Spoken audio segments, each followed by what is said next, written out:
I'm going to show you how to do some precision pinning. These blocks were paper pieced, but it would be the same whether they were paper pieced or not. I need to join these two pieces together, and I want my points to match.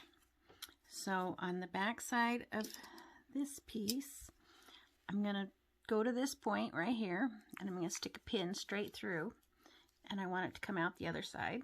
And then on this piece, I'm going to stick that pin straight in again, line things up, and I want to make sure that when I'm holding this pin, I'm holding it straight. I don't want it bent sideways.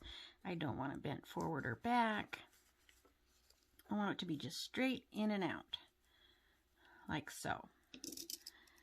And then I'm going to take another pin to actually pin it. And when I pin it, I want to kind of go in at an angle. I don't want to go down and then up, or it's going to shift it. So I'm going to come in, and I'm going to come out. And then I'm going to go to the corner, and I'm going to put this pin straight through and hope I hit the back point that I need to hit. Hold it straight. Take my other pin in and out. And over here, I'm going to do the same thing. Whoop, didn't hit it. So I'm going to realign it. Hold that pin nice and straight. Whoopsie. And in and out. And you always want to pin from the same side. You don't want pins in the top and then pins in the bottom, because it starts getting wonky. Like, for instance, if I had turned it over and I'd pinned over here,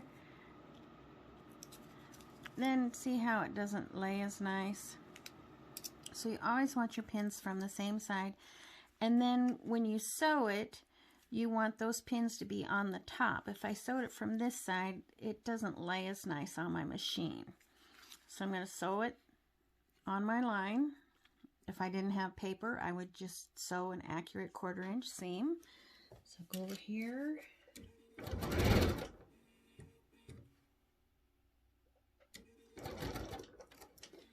Take the pin out.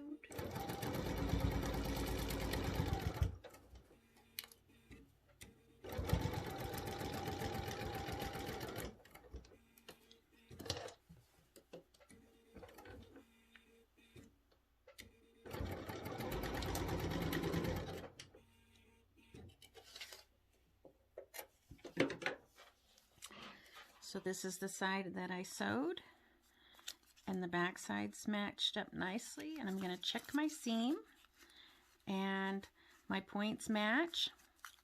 So since this is paper piecing, I'm going to go ahead and take the paper out.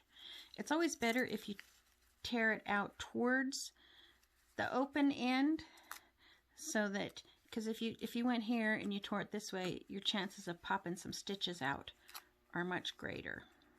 So I used a little bit excess on the glue here, so some of it doesn't want to come out very good.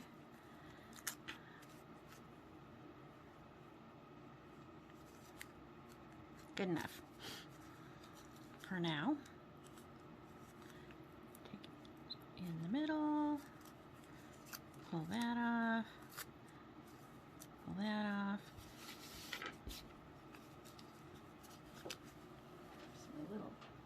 This is a fabulous seam pressing stick. It's just my sock is so tight I can't fit. See, it's just a half of a dowel. And it just gives you a good surface when you are pressing your seams open. It gets all your other seams out of the way so you don't mess them up. And because there's a lot of bulk, and these aren't real big pieces, I'm going to press these seams open, which I do a lot in miniatures and small quilts. And Later I can hit that with an iron and it'll press a little bit better. But there you go.